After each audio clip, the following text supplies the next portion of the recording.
ng Marikina.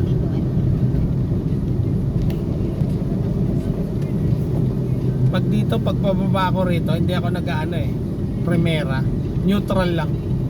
Oh, free wheel. Yun yung ano eh, diskarte ng mga driver na nagtitipid sa gasolina. Kasi pababa eh, oh, tignan mo, baba lang yan, dire-diretso lang. Huwag ka mag-ano ng silinyador ng gas para hindi siya nagkukonsumo ng gas. Kada mapupunta ako rito, mahirap dito paakyat. Pero pag pababa ka na, wala, tuloy-tuloy na yan, dire-diretso eh.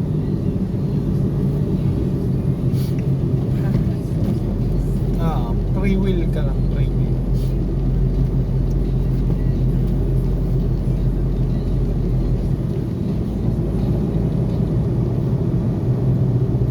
Dito gusto bumili ng asawa ko ng lupa eh.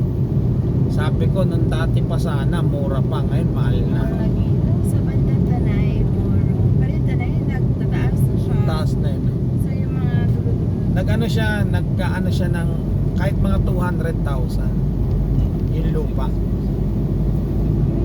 Investment lang naman. Parang pasyalan lang pag lumaki, kasi may anak kami nursing, 2 years na lang gagraduate na yun. Sabi niya, ma, konti na lang, konting tiis na lang. Sabi nga ng bata, sana makakuha tayo sa parting Antipolo, Tanay, gano'n. Para in case na makapag ano siya, trabaho na, may bakasyonan. Kaya ang daming camping sa Tanay, mga kuha na lupa na sila.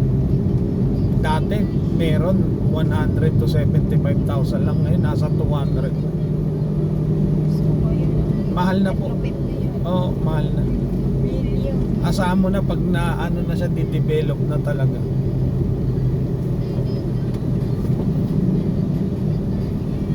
May nagbablog. Oo, may nagbablog eh sa parting Tanay sa Kabinangonan. Lupa lang siya, nasa 200k. For ano ba tawag nun, sabi niya? For reservation.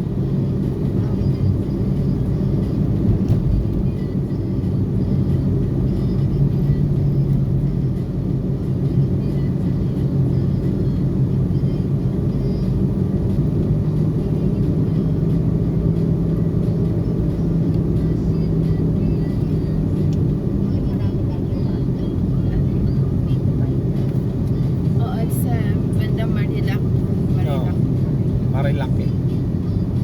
May motor doon. Oo. Dami din. Papabigyan mo na lang sila. Oo. Pero pag nandikitan ka kasi, galit na galit ka pag nandikitan niya sa sakyan niya. Kasi kung pa may kasalanan, palitan niya. Oo. Pag nasagin mo sila. Ako ganon, pag alam ko na nagmamadali ang motor, ay bahala ka sa buhay mo. Gusto mo mauna, di mauna ka. Tama, ganun lang. Oo. Pabayaan mo lang sila. Basta ikaw mag-drive ka lang ng tama at wala kang piperwisyoin. Kahit na ikaw ang piperwisyoin, iwasan mo na. Ikaw na mismo. Sana yung kapatid ko ganyan. Oo. Ikaw na mismo mag-adjust. Ako ganon. Yung init ng ulo, iniiwan ko yun sa bahay.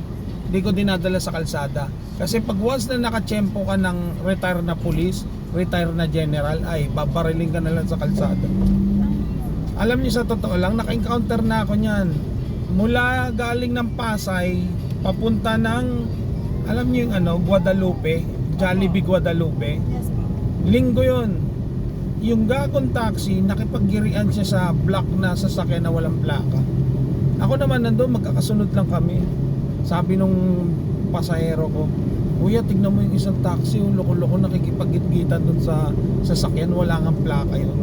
Dito na, siguro, sa galit nung block na ano, tinamaan niya yung side mirror, basag yung side mirror nung ano eh, nung taxi. Siyempre, mas malaki yun. Oo, ang nangyari, basag, hinabol ngayon ng taxi, habulan sila. Di mas mabilis yung itim, kasi ano yun eh, bago pa sasakyan eh. Nung pagdating dito sa parte ng Guadalupe, matraffic. Doon nag-abot na sila sa Guadalupe Jollibee. Nung inabot nung ano, kinat nung taxi yung block na ano, puta, pagkat niya, naglabas siya ng tubo, ahampasin niya yung sasakyan.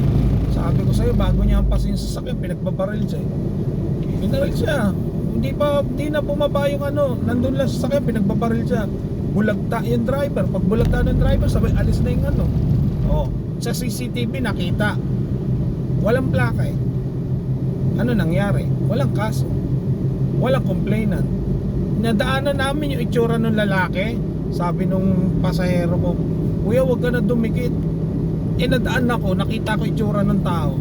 Sabi ko, bet ako makikialam, bet ako titistigo. May pabuya ba? May mapapala ako? Hindi.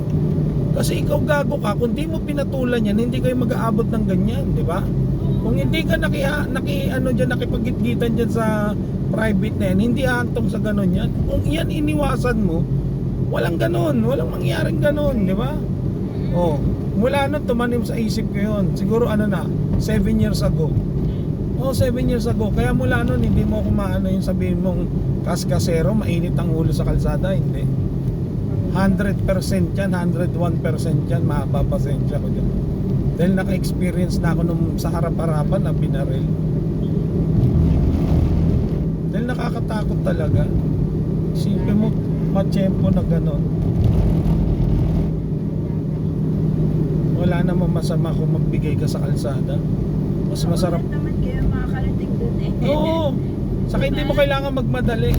Ako nga minsan pag may pasahero ako sa umaga, nagmamadali. Sabi ko, "Ma'am, pasensya na, transfer kayo sa iba." "Bakit kuya? Babayaran naman kita." "Sinabi ko lang sa'yo, magmadali ka." "Aba, teka lang ma'am, may karapatan din ako. Ako may-ari na itong taxi na to. Huwag mo ko tuturuan ko anong gagawin ko." Ginano ko siya. "Nagmamadali ka pala ma'am." "Sige ma'am, lipat kayo sa ibang taxi." Hindi, siya kasi lahat naman na aksidente rin sa Oo. Di niya alam, naka-video ako. Sabi ko sa kanya, "Sige ma'am, magreklamo ka. Kanino ka gusto magreklamo? LTFRB? LTO?" "Sige ma'am." Karapatan mo yun. Oo. Sabi ko sa kanya, "Haharapin kita ma'am kung saan mo gusto." Nung pagbaba niya, minura pa ako. Tarantado, ginanon ako. Sabi ko, "Sige ma'am, okay lang yan. Hihintayin kita ma'am ha. Tatandaan ko itsura mo ha. Pag pinatawag mo sa LTFRB at sa LTO, haharapin kita." Di niya alam, naka-video na ako. Sabi ko sa kanya, "Magkikita rin tayo. Ituloy mo lang yung reklamo mo." Ginanong ko siya. Nung sinabi ko sa kanya, "Bakit ma'am? Wala akong karapatan. Ako may-ari na itong taxi na to. Karapatan ko, pag ikaw yung mas marunong ka pa sa driver, gusto mo pala magmadali, gusto mo pala paliparin ng sasakyan ko eh. Di maghanap ka ng gusto mong ganun driver. Ako di naman ako kaskasero eh."